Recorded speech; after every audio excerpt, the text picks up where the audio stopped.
Dun, dun. Hello and welcome to Kansas City SQL Server User Group. Glad you could join us for our Lunch and Learn with Olivier van Steenlandt, presenting Migrating from SSRS to Power BI Paginated Reports. As I mentioned earlier to Oliver, I'm a little bit selfish in this topic, particularly because it helps us, but I know a lot of us are in the same boat as one of our members just mentioned the same exact thing. So we will be having Q&A throughout the presentation with Oliver pausing at some times to ask for questions. And just as a note, this session is recorded and will be uploaded to our YouTube channel in the next few days. And with that, I'm going to let you take it away, Oliver. Okay, thank you. So let's get started, I would say. Cool. Hi, good morning, good afternoon, good evening, depending where you're joining from, of course. Welcome to my session about migrating from SQL Server reporting services to Power BI Paginated Reports. Before I really kick off the session, first, a few things about myself. And there we go. So my name is Olivier van Steenlandt. I'm a BI team lead working for a company called X2O. X2O is a retail organization located in Belgium with stores in Belgium, the Netherlands, and Germany. At X2O, I'm mainly known as the person who makes BI development planning and the person who is always looking for opportunities to support business even more. In my spare time, I'm a core member for Data Mines. Data Mines is the Belgian data user group focusing on the Microsoft data platform. Besides Data Mines, I do a bit of speaking and blogging as well. And in September last year, I got an award with a Microsoft MVP award. In case you have any questions during the session, feel free to ask away in the chat window. I will try to answer the questions as we go along. Or if you have questions tomorrow, next week, next month, doesn't really matter. Just feel free to reach out. You can contact me via my personal website, datacuisine.com, or via the QR code on the screen as well.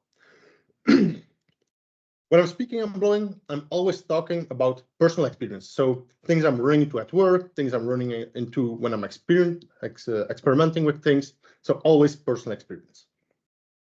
Today, I'm going to take you on a journey that I've been experiencing in 2023. So a bit more than a year ago. First, I will set the scene and explain where we were as a development team at the beginning of 2023, what our environment looked like, how business was used to work as well. And then we're going to take the journey on how we can really migrate to Power BI Paginated Reports. Before, of course, we can talk about migration, we need to talk and discuss a couple of things that will change. Then we're going to discuss migration, which different ways there are. And for the people who already know me, I like to get things practical as well. So there will be a quite extensive demo at the halfway point of the session. After the demos, we're coming back to the slides just to have a brief recap as well. So let's keep moving. So first of all, today I feel adventurous. And today we're all going to climb a mountain all together. And before we can get started, we first need to know where we are. And we're at the foot of the mountain, and we're going to take a look at the current data scene. And if we take a look at this one from the data team point of view, then it is important to know that the data team is currently working with SQL Server, integration services, analysis services, all more in the backend side of the data landscape. And on the front-end side of the data landscape, we are working with SQL Server reporting services and Power BI. Now, the first question that you may ask is, well, where are you using SQL Server reporting services for? Well, we're using reporting services for our pixel perfect and printable reports. And how did we set it up? Well, we have a dedicated folder per department with dedicated security as well, just to make sure that end users only can access their own folders with their own reports.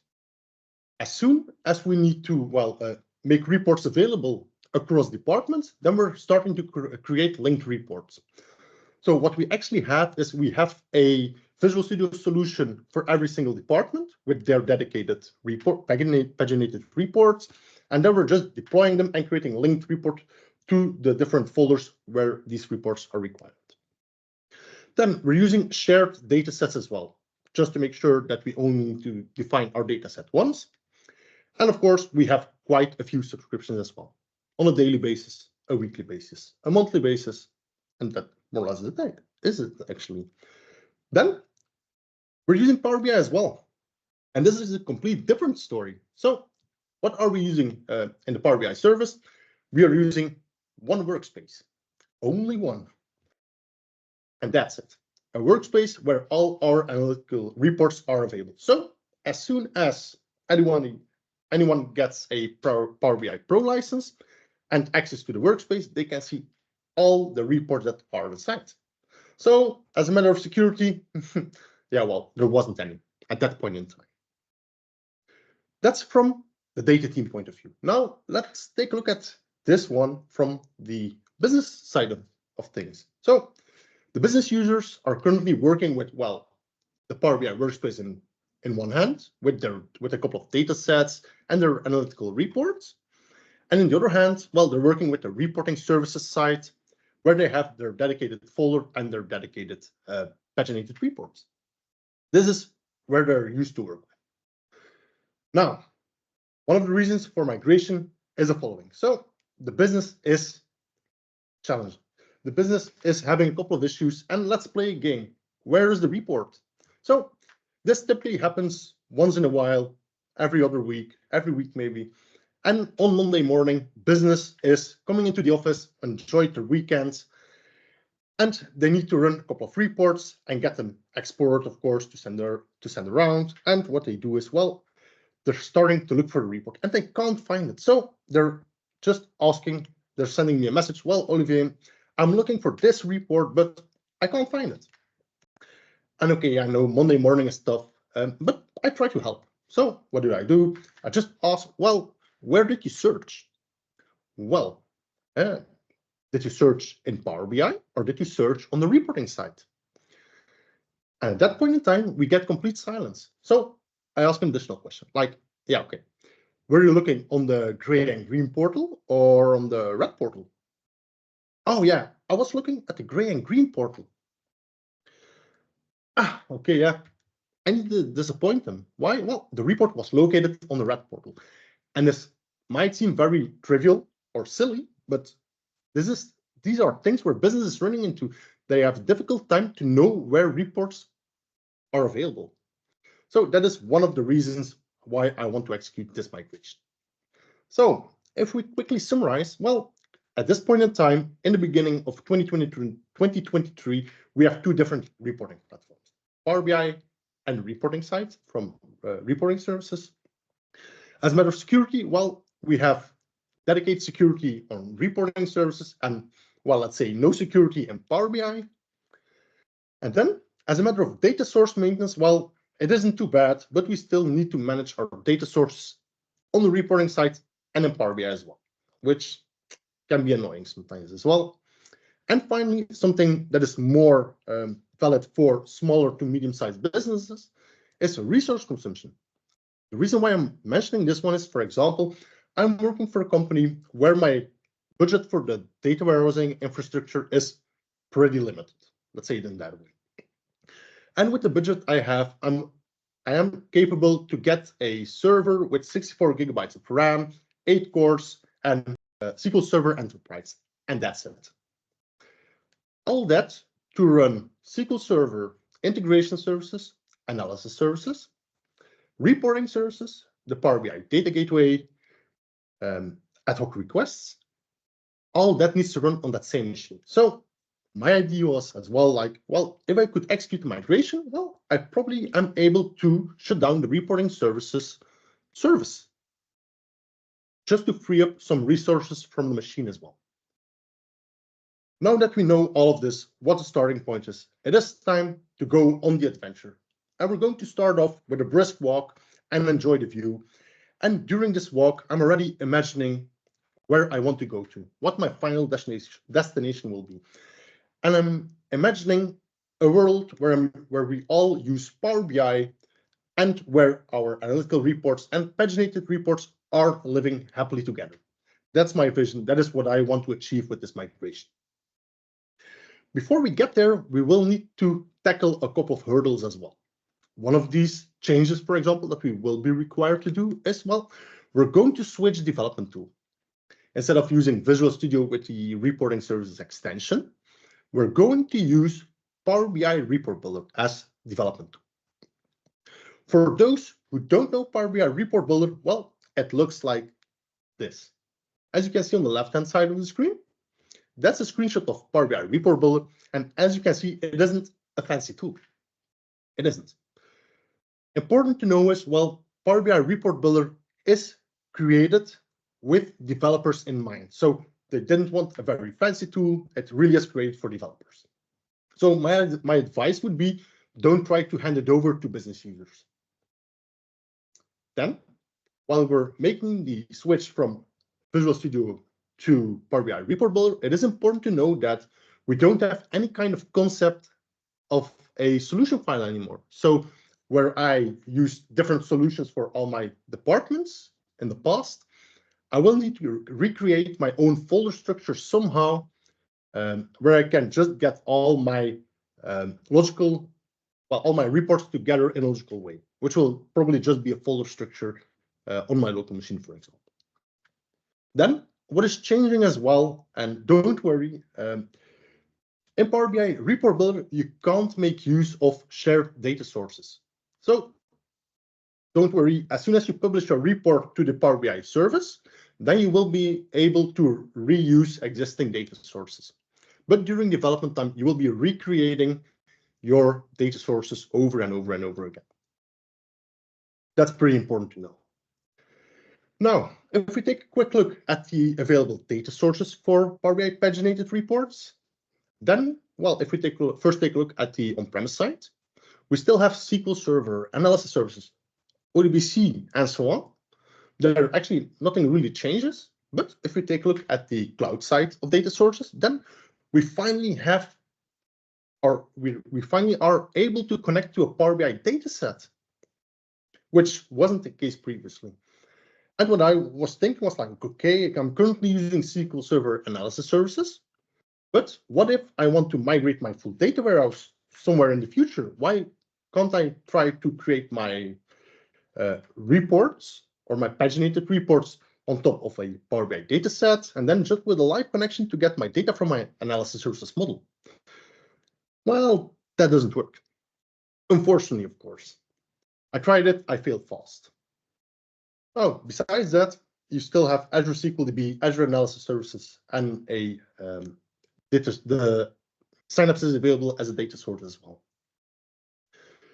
That's for data sources. Now, there are a couple of built-in expressions which I would like to mention as well. While we're developing reports in Power BI Report Builder, it is important to know that there are a couple of very useful expressions built in. One of these, for example, is the execution time. Important to know about this one as well, if you execute a report for testing purposes in Report Builder, then this will provide you the local time of your local machine. Now, if you publish your report in the end to the Power BI service and execute the report there, well, it will provide you the UTC time. This might be pretty important when you need to debug or, well, figure out why some things are not very expected in report, for example. Then another one is the report name. And good to know is that if you try to execute a report locally, it won't provide you anything. It will just give an empty string. But as soon as you publish your report to the Power BI service and provide a name to your report, then it will show you the report name as you named it in the workspace. And finally, the last one is the user ID. And this one is pretty important if you want to, well, figure things out for row level security, for example. Then if you're using the user ID built-in expression, it is good to know that if you're executing your report in Report Builder, it will show you the NT account name, so domain name / username. But as soon as you publish your report to the Power BI service, then this will provide you the user principal name, so the email address of the user. If you want to test around with row level security, make sure to configure your row level security in a good way then, just for the testing purposes. That's all for Report Builder. Now, let's take a look at the Power BI workspace. And I was very glad that I was able to change this slide a couple of days ago when I figured out that they made changes in the Power BI workspace. As you can see on the right-hand side, where I took a screenshot of 3 different paginated reports. And then at the bottom, my sales report, which is of type report, I finally can get the difference between paginated reports and reports in the Power BI service. Well, it was already available a couple of months ago, just with differences in the icons, but right now, a couple of weeks ago, they made the change that you can also have a different, that they also have a different type that wasn't available a couple of months ago. So that's the Power BI workspace. Now, we're not going to stop with a Power BI workspace. We want to leverage the power of a Power BI app as well. And what we're going to do is, well, the reason why actually is because in a Power BI app, you can use a couple of mechanisms or functionalities like sections and audiences, which will help you with a couple of different things. So what is a section? Well, a section can be a logical grouping of reports, for example. So a section for my logistics department with all the reports beneath. What I do need to mention about sections is they only go one level deep. So I can have a logistics section, but I can't get a subsection for inbound and outbound, for example. That isn't possible at this point in time. That's one thing. Then I have my logistics section, my finance section, my HR section, whatever I would like to have in my Power BI app. But then the big question is, how are we going to handle security? I want to make sure that, for example, my sales department only can see the sales reports and maybe 1 or 2 other reports as well. Well, that's where audiences come in place. So an audience is, for example, sales or finance, where you can really configure like, well, this audience can see these reports in that section, for example, and they can't see these reports. And that's where we are going to use audiences for.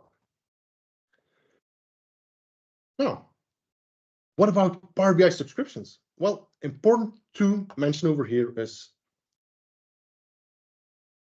everything is dependent on your licensing model.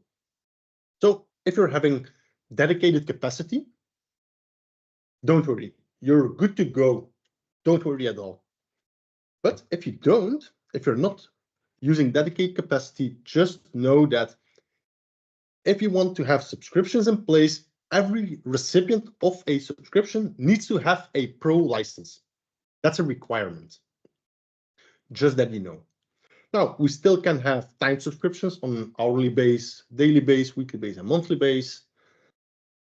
That doesn't really change from now. And then what about data-driven subscriptions? So in August last year, a couple of days before I presented this very session for the very first time, then data-driven subscriptions weren't possible in Power BI. At that point in time, people were using Power Automate, for example.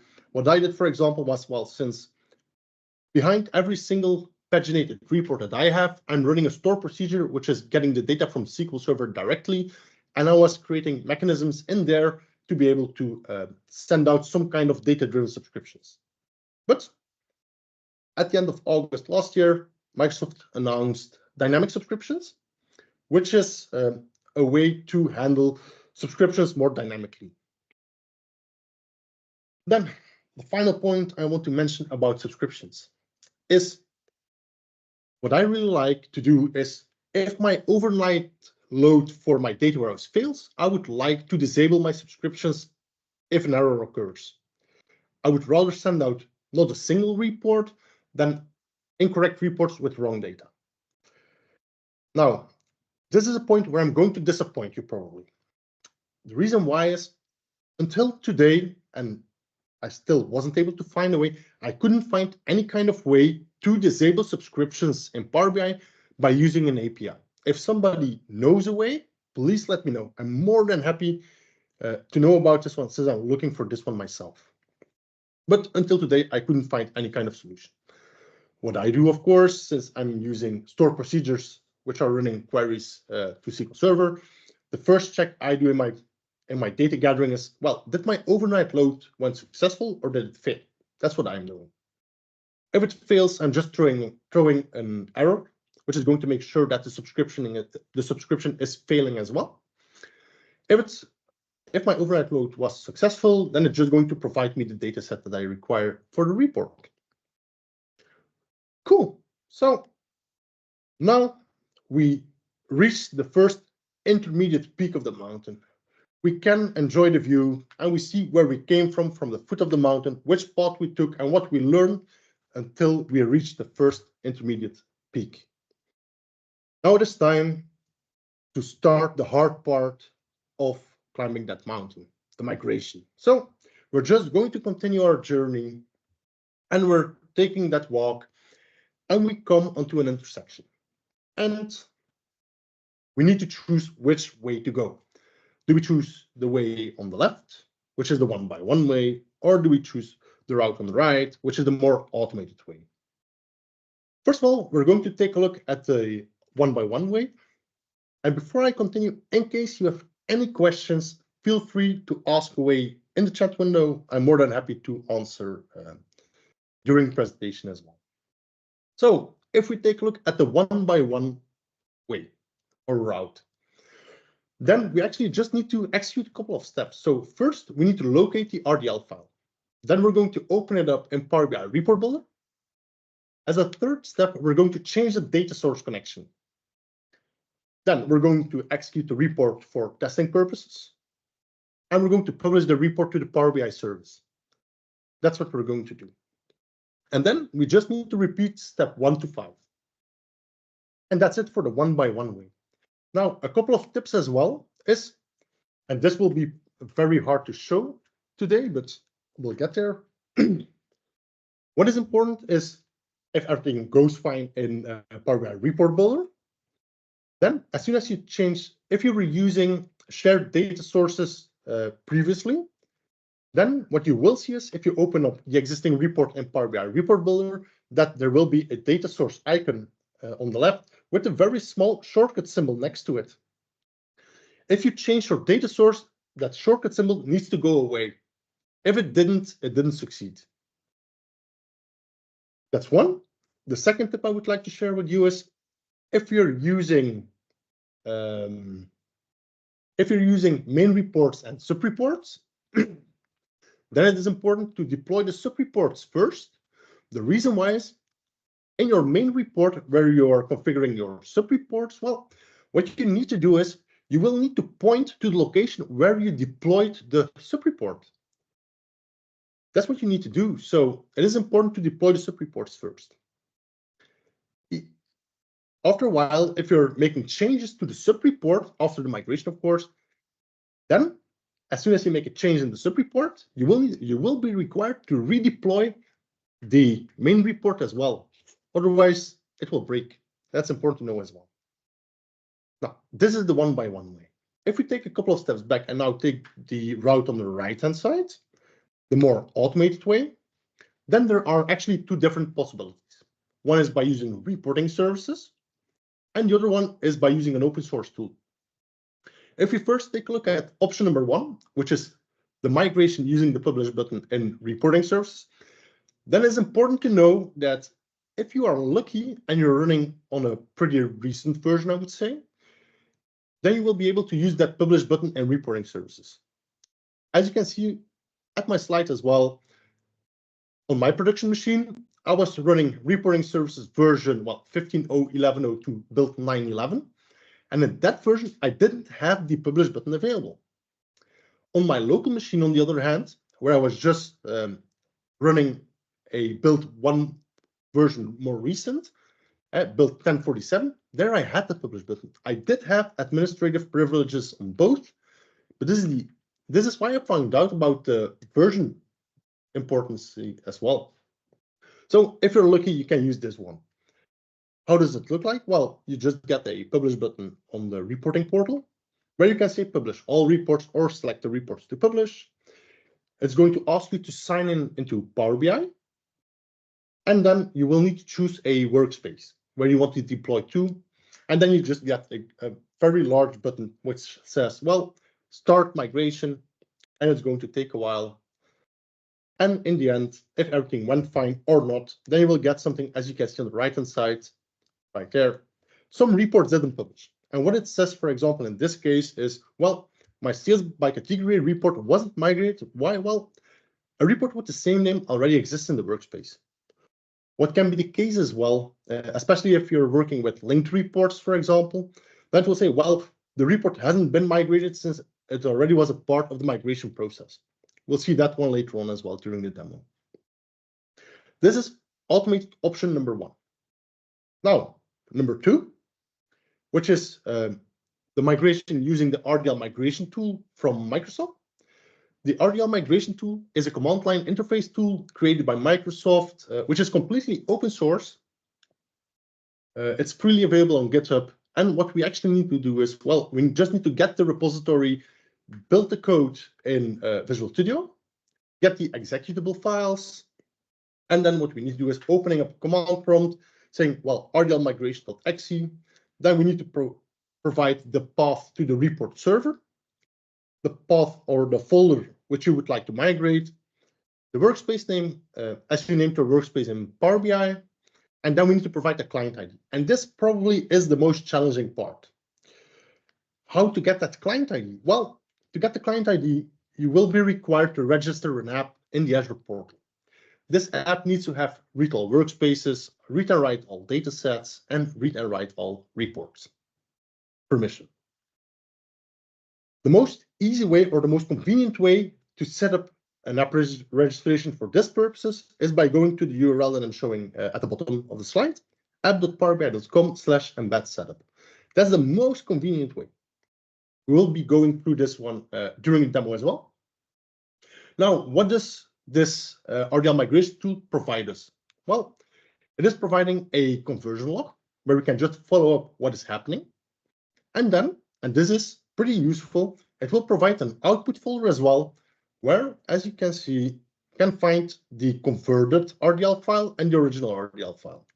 My advice would be, if you're not using a dedicated capacity, get all the converted files and upload them to Azure DevOps as well. That's what I'm doing. I don't use dedicated capacity. So what I did was I just took all the converted files and got them into an Azure DevOps repository anyway. It makes my life easier in the end. Now, these are the 3 options that we can use to execute a migration. Now, there's one thing I didn't mention yet. What about subscriptions? Often migrating from reporting service to Power BI Paginated Reports. And to be honest, this is the pain point of the migration. As you can see in the beautiful picture, we have a couple of birds, and I like to make the analogy, the birds are flying away. So the subscriptions don't like migration. And I need to disappoint you, unfortunately, subscriptions are not a part of the migration process. So you will be required to recreate every single subscription over again. It's very unfortunately, but that's what it is. I was pretty lucky when I executed this project.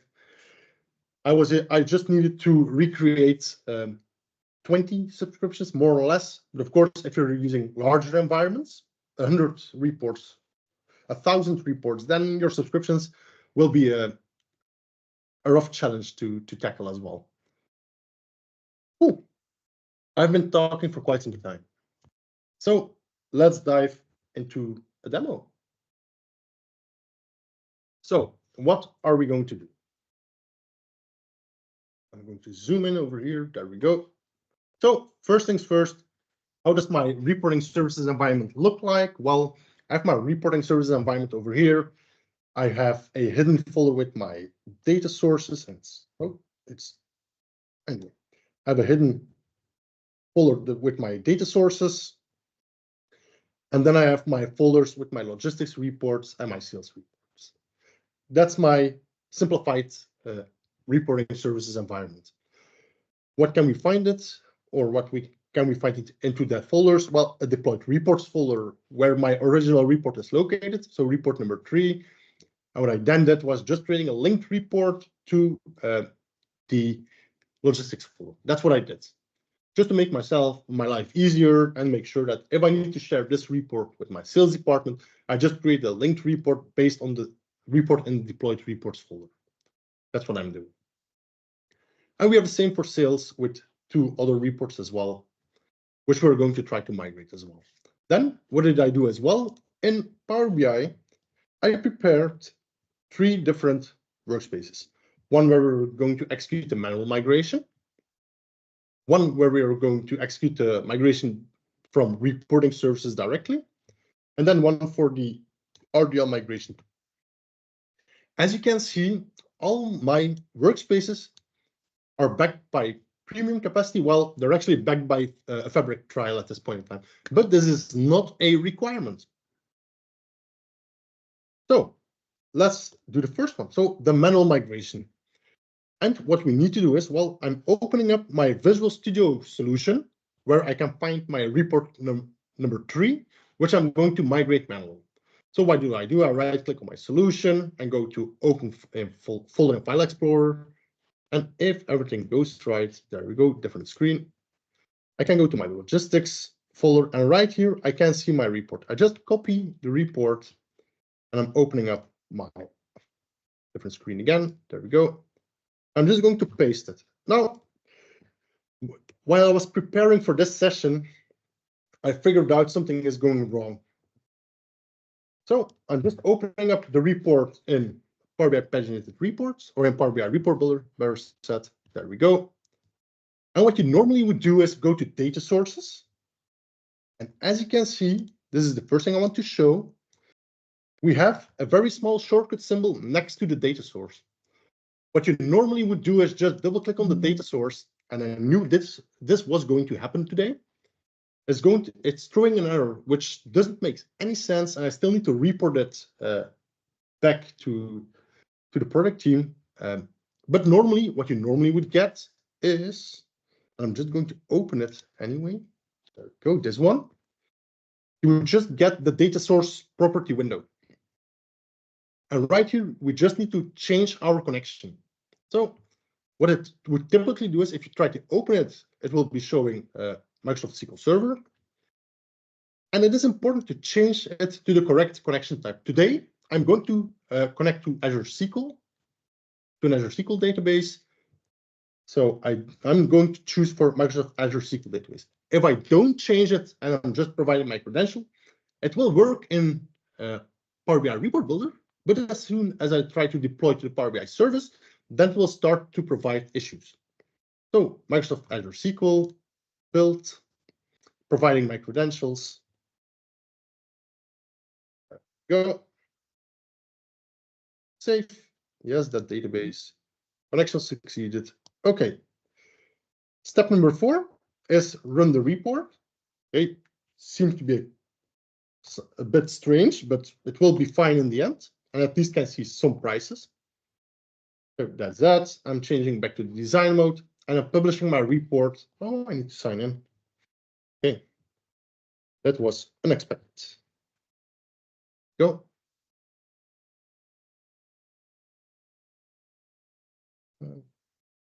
Okay. Continue. Ah, there we are. And as soon as we can, we just choose the workspace where we want to deploy to and give our report a name. Report number 3, sales by shipment method in my case. And I'm going to publish. Now it might take a while, but as soon as it's done, we can open up or navigate back to our workspace, refresh, and we will get our paginated reports in Power BI. So if I just open up the report, go, it's going to load the data, and there we go. Now I get my fully working report in the Power BI service. Important to know is, if your data source wasn't, I will be answering your question in 1 second. As you can see, what you will need to do, since what I did up front actually is I already configured the data source before the session, just to make sure I didn't need to fiddle around with the data source connection during the presentation. But if it's your very first report that you're deploying to the workspace, then you will need to, or to Power BI, then you will need to create your and configure your data source as well. So the question that is asked is, are you able to use connections that have been created under the on-premises data gateway under our paginated reports that are hosted under the Power BI service? So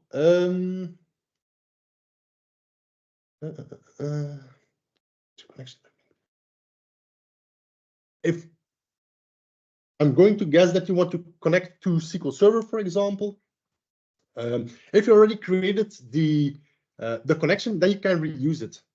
That's basically what I'm doing as well. So every single report that I am deploying to my Power BI workspace, since I already provide the correct name for my data source connection, I can just reuse the one that is already available. If it's to SQL Server, it works as well. That's what I'm doing at my job as well, for example.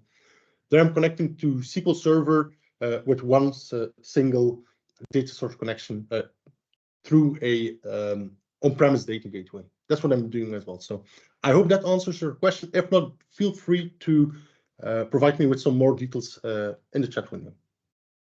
So this is the first way how we can migrate reports manually.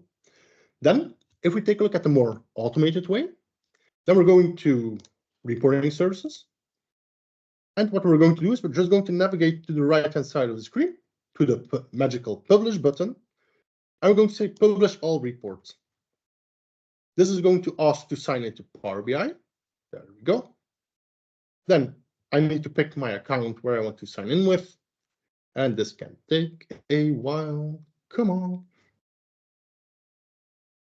Just going to refresh. Oh, please. Let's join. Why don't you want to? Okay.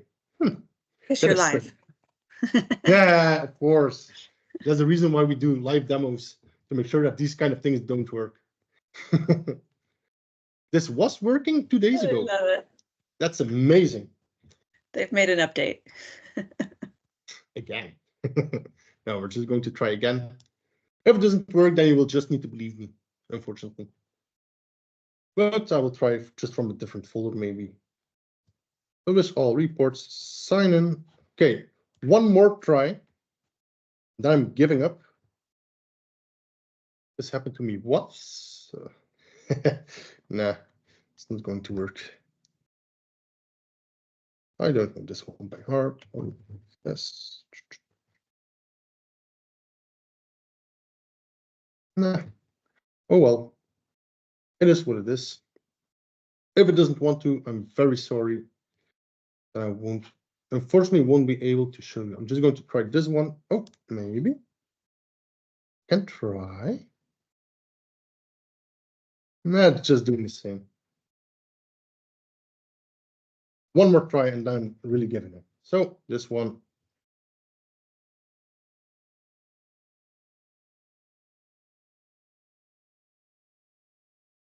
No. Oh well. That's very unfortunate.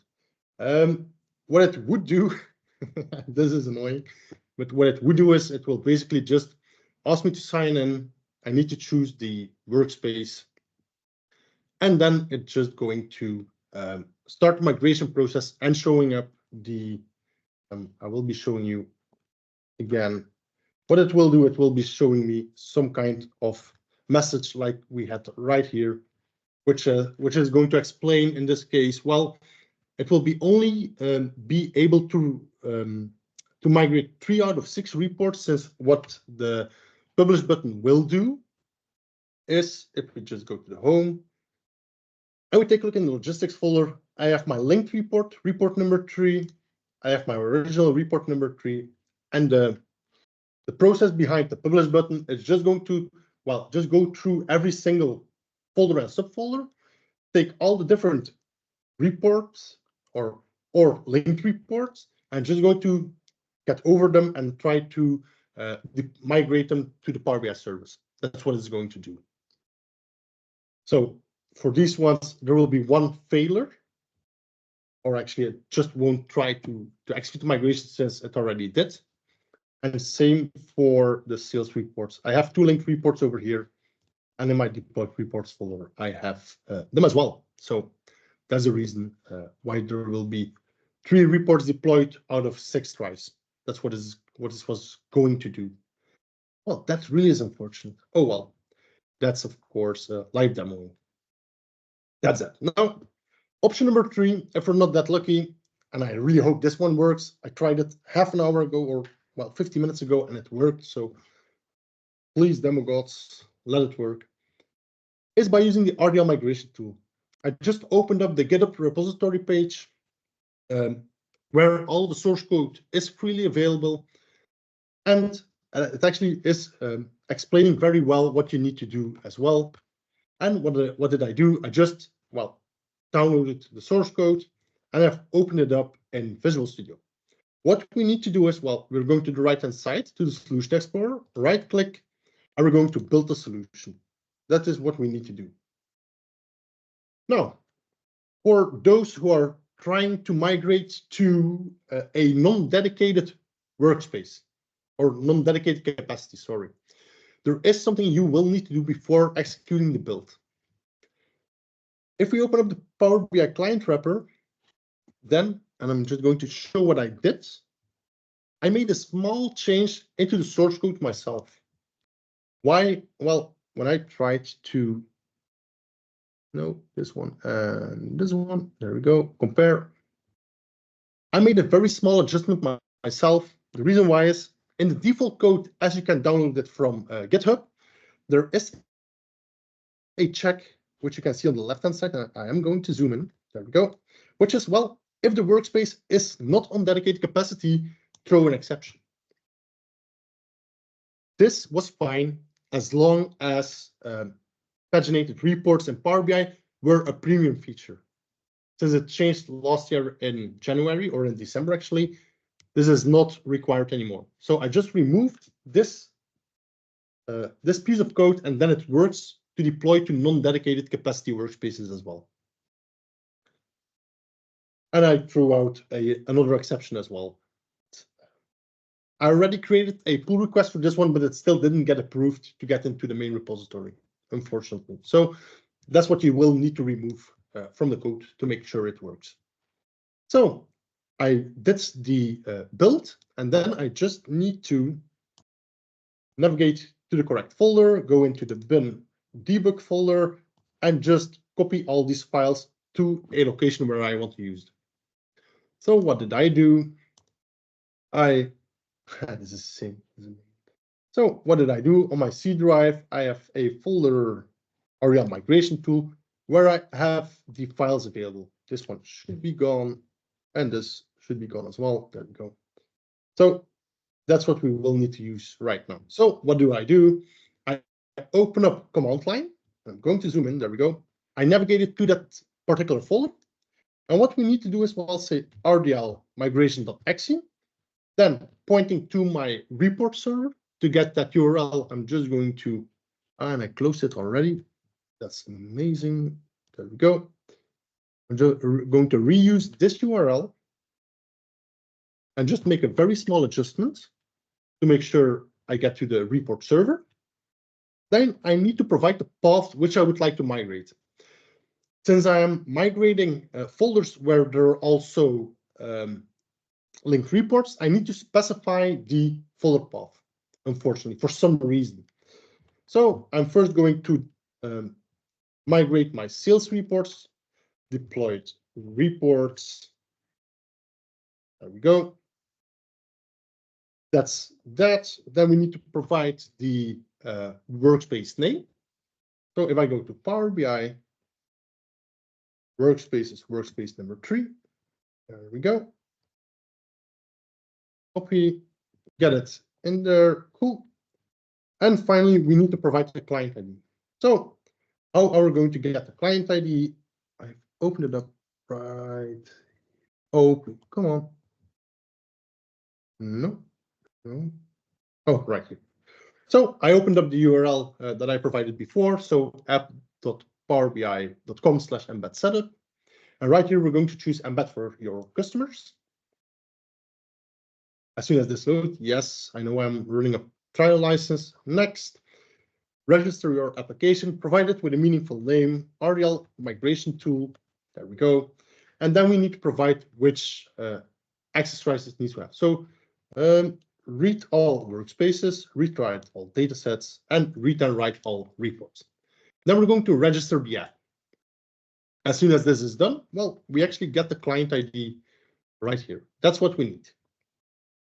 Now, we're not going to create a workspace. We're not going to import content, and I'm going to grant permission in 14 seconds. Now, if you forgot to provide any of the permissions, what you can do as well is navigating to the Azure portal. You can choose app registrations or search for app registrations. That's fine as well. App registrations, view all applications in the directory, and I have my RDL migration tool over here. And then you can go to manage API permissions right here. And then you can still provide additional permissions if required. That's what you can do over here. And that's the way you can get it. If you already closed the previous window where you registered the app and you didn't copy the client ID, you can go to overview and just copy the application ID over here as well. It is the same one. There we go. And I'm just going to grant the permissions to make sure that I have all required permissions. There we go, accept. And now we're good to go. So I'm going back to my command line interface, pasting the client ID. I'm going to hit enter. It's going to ask me to sign in into Power BI. There we go. It found 2 reports to convert, and it starts the migration. Report number 1, report number 2. Now let's do the same again, but for my logistics folder. Logistics, there we go. Same drill, signing in. 1 report found, 1 report converted. If we now go back to that output folder, for example, right over here, we can find the converted RDL files and the original ones as well. And if we want to revise the log, well, we can just open up the log file, which is going to explain the same what it did in command line for me. That my report number 1, 2, and 3 were successfully migrated to the Power BI service. Now, if we go to the Power BI service right now, and we're going to hit refresh, we get our 3 different reports in the workspace. So migration is successful. Now it is time to take it to the next level. So I'm just for testing purposes, I will be opening report number 1, just to make sure that it really works. Go view reports, and I get my report. Okay, this is making me confident that migration went successfully. So I'm going to create my Power BI app right now. So what do? I'm going to navigate to the center of the screen, well, top center at least, and I'm going to choose create app. If I choose that one, I can provide a meaningful name to my app and a description. Well, maybe not that one, but I'll just get the app name in there as well. And then I'm going to add content. So what I can do right here is, well, you know what, add content. I want to add all my reports, add, and now I can start to create my sections. So I'm going to create a new section. And by double clicking, I can change the name as well. So logistics. And maybe a section for my sales reports as well, sales. And then I can easily drag and drop my reports into the designated section. That's something I can do. Now, finally, I'm going to add my audiences as well. So I'm going to choose next in the right bottom corner. I'm going to create my audiences. New audience, you know what, sales. I'm going to create a logistics audience. There we go. So the sales audience, what are they allowed to do? Well, they're allowed to see the sales reports, but not logistics reports. So I'm just going to toggle it off right here. It's this one. I just made sure that they cannot see the logistics reports on section level. Now, if we choose the logistics audience, well, I don't want logistics to see the sales reports. There we go. And you know what? Just for fun, I would say, let's create a showroom audience where my showroom employees can visit or watch at a couple of reports as well. They're not allowed to see the logistics reports. They're not allowed to see the sales report number 2, for example. So they will only be able to see the sales by category report. That's something I can. And right now I can easily say, you know what, publish the app, and then you need to play the waiting game. There we go. And if we now go to the app, as soon as it's loaded, there we go. The first useful thing to know is at the top of the Power BI app, you can choose which audience you would like to use to take a look at the app. If I want to take a look at what sales can see, I can choose the sales audience, which only can see the sales reports. Same for logistics, which only can see report number 3. And for the showroom audience, they can only see report number 1. Or I can choose all. That's something I can do as well. Cool. That's it. So we leverage the power of a Power BI app. What I didn't mention, and we'll quickly show it as well, is I went over it without thinking. There we go, update app. What you normally would do is when you created your audiences, is make sure that you, well, define which audience is linked to, for example, which security group. That's what you would do right here. If you do, you need to update your app and that will be fine. That's something I forgot to mention. Sorry about that. So now I'm going to my app via the apps window. Oh, yeah, it's fine. So my app. And now it is time to create subscriptions. So I'm going to run it as bikes. The reason why is, as you can see, I can create subscriptions, but hey, why can't I subscribe to the report? Well, I didn't execute the report yet. So before you can create a subscription, you need to execute the report how you would like to subscribe to it. That is a hard one.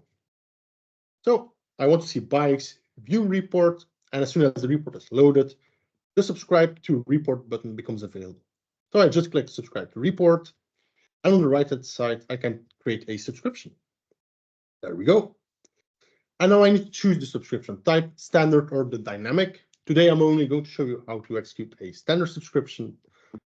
And what you need to do is, well, just provide the subscription name, the recipient who needs to have a pro license if you're not using dedicated capacity. I need to choose how I want to send the report in Excel, of course. What else? Then you can choose report parameters. By default, it says rendered report values. What you can do if you have default values in your report or configured in your report behind the scenes, you can choose to get the default values over here as well, which is something I didn't do, obviously, but that's what you can. Then you can choose the frequency of the report, hourly, daily, weekly, and monthly. And finally, you can, well, you have some more options and you can save your subscription. There we go. And now you have created your subscription. As you can see, in the Power BI service, I do have a way to disable subscription. So from my point of view, there will be some kind of API behind this one, but it's not just publicly documented. That's what I think. So I can disable subscription right here. But of course, I don't want to get up in the morning and change it manually. So, but it is available. Okay, cool. That's subscriptions. I think that actually is everything I want to show you during the demo. I'm very sorry that the second demo didn't work. So let's head back over to the presentation. So before I am going to end today's presentation, just a brief recap. So demo. So we climbed the mountain and reached the top altogether. Well done. Thanks for bearing with me. I know the second demo wasn't what we expected to be, but well done that you paired with me. Just important as well. And oh, there we go. Before I say goodbye, I have a couple of things to mention about limitations and benefits as well. First of all, when I started this project, one of the big limitations that I had was, well, the idea that I won't have any kind of linked reports anymore. Well, because we're leveraging the power of a Power BI app with sections and audiences, this limitations, well, actually falls away from me. I can do similar things with an app, with the Power BI app. What is a pain point to me is that I still wasn't able to find a decent way to disable my subscriptions. And of course, Well, mainly that subscriptions do not get migrated by default. Oh, well. That is a very big limitation for me as well. Then, considering the benefits, because we migrated to Power BI or to a Power BI workspace or to a Power BI app, we can finally make use of all the functionality of Power BI itself. What you can do is create your analytical report and embed your paginated report directly into your Power BI report and make sure that you get all the filters from your analytical report into your paginated report. That is possible. That's what I'm using as well. Then, of course, from a business point of view, no more confusion of where a report is. So one reporting environment where all the reports are located. And finally, if you're using dedicated capacity, you will finally be able to leverage the power of Power BI deployment pipelines. If you don't have dedicated capacity, please make sure that you get your RDL files into Azure DevOps anyway. It will make your life easier. That being said, my name is Olivier van Steenlandt. Thank you so much for being here today. If there are any more, feel free to ask away in the chat window. I will be hanging around for a couple of minutes. Next to that, thank you. So I think Janessa has a question in the chat.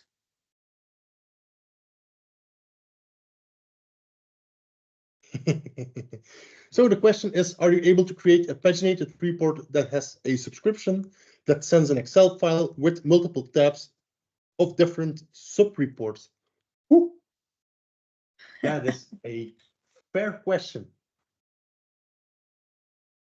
And to be honest, I don't know the answer. No, I know. And I wonder if you couldn't, I wonder if you couldn't, instead of considering Excel file being emailed to you, I'm assuming that that's what it means. Just the subscription of, hey, your new report's ready, going in and then doing whatever export you need. Maybe that one. I don't know. I'm guessing completely on that one. I know it is possible to send over an Excel file through a subscription with multiple tabs, but I'm not very sure how it will handle the sub-reports. That's actually is a very good question. That's something I don't know. I know if you use in a paginated report, if you just use multiple grids and you enter what was it again? A page break in between, then it will get multiple tabs if I'm correctly. But for this one with sub-reports, I'm not very sure. I can figure out if you want to. Yeah, if you do that, I can post it with the YouTube video as well. So I will try. If I don't forget, I will try to figure it out tomorrow. I do have a report at work, which is using sub-reports as well. So that is something I can figure out. Yeah, absolutely. With your bit on where's my report, I mean, I felt that pain so much because we have several reporting systems. We have like SSRS, we have a product called Jet Reports, we have Power BI report server, and I was like, we are migrating I'm like, I can't handle all these different ones and installs and updates, and then I need to worry about reports, for my users, not all these. So yeah, every time we get a question into our ticketing system, it's, you have that moment of silence when, like you said, of, okay, what system are you using? And they're like, crickets. They don't know. They don't know. And actually, great that you mentioned Power BI report services. I always forget to mention that one. The reason why I am migrating everything from reporting services to the Power BI services is just because I'm not limited to stay completely on premise. And since I'm already using the Power BI service in the cloud, I can just use that one. If I wasn't allowed to, then I probably would be, then I probably wouldn't, I wasn't required to get the migration in the first place, but that Power BI report service is a valid option as well. The reason why I don't really like it as much said, but is because for Power BI report server, you need to have a different version of Power BI as well, dedicated for report server, which is always running behind as well. That's the reason why I choose to get to the cloud. The whole server. Yeah.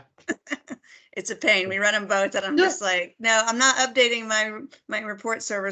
So because then I have to tell all my users that they have to update their version, and it's just Exactly. it's too much. Plus, Is it's that the just reason? SSRS if we're Yeah. honest. Yeah. All right. Am I mistaken? It's been a while since I've done reports in SSRS, but is that report builder looks familiar to the SSRS one? Is that? Yeah, it's very familiar. Actually, before as the rest became a thing in Visual Studio, you had just Report Builder as a standalone application, if I'm right. Yep. You And are. it basically is that one. But yeah, for some reason, at the beginning of the week, I was pretty astonished that there was an issue with the migration in when you're trying to do it manually in Power BI Report Builder. For some reason, it started throwing an error. Which I didn't get during my migration and upon a couple of weeks ago. Oh, that's on my side. And then what surprised me even more was that that the publish button in reporting services broke. Yeah. Well, you handled the demo like a champ, so Yeah, much better than I did my last time that happened to me. So that's very strange. well done. Normally I have a recording of that one as well, but finding the recording and getting to the right spots, then I was probably losing way too much time anyway. You and had basically the second demo takes like 1 or 2 minutes to show, so it isn't a you had the hard. PowerPoint error message. Yeah, so exactly. I will be rewatching to see how to handle that because you did it Yeah. brilliantly. Thank you. What I always forget to mention, same during my last presentation for the user group, was everything that I've been talking about today is written out in blog posts as well. Fantastic. Again, love it. Yeah. And you have a great site, so I do invite users to go and explore because Oliver has a lot of great information on there. Well, as always, thank you for speaking with our group, and My pleasure. gosh, look forward to seeing you in person soon as well in one of the conferences if we both can make it at the same time. Yeah, absolutely. Thanks so much, and thanks everybody for joining us. Oh, I think Sean's got a quick question if you want to answer his real quick. Oh, sure.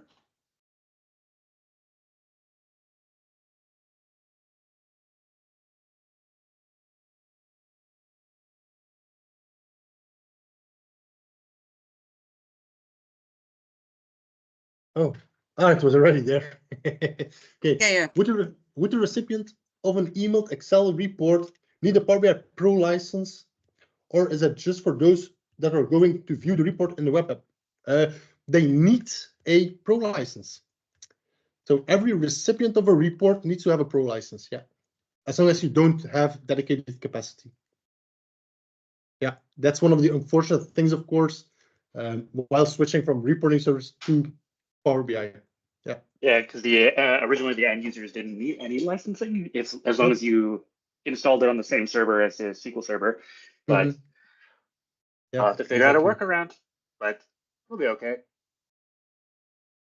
Yeah, that is a pain. I know that is a pain point. That's something I was pretty lucky about that one, since, well, everybody at the company where I work for already had the Pro license. So for me, it wasn't an issue, but I know I got the same question a couple of weeks ago, and yeah, they need to have one. Yeah, because if you're using it for client reporting, it's gonna get pricey. Yeah, exactly. All right. Well, thanks again, Robert. Really appreciate it. My pleasure. I said Robert. I meant Oliver. Yeah. It's been one of those days. I was texting somebody else, and multitasking is not my friend. Have a good one, everyone. Thanks so much for joining us. Bye. Bye-bye.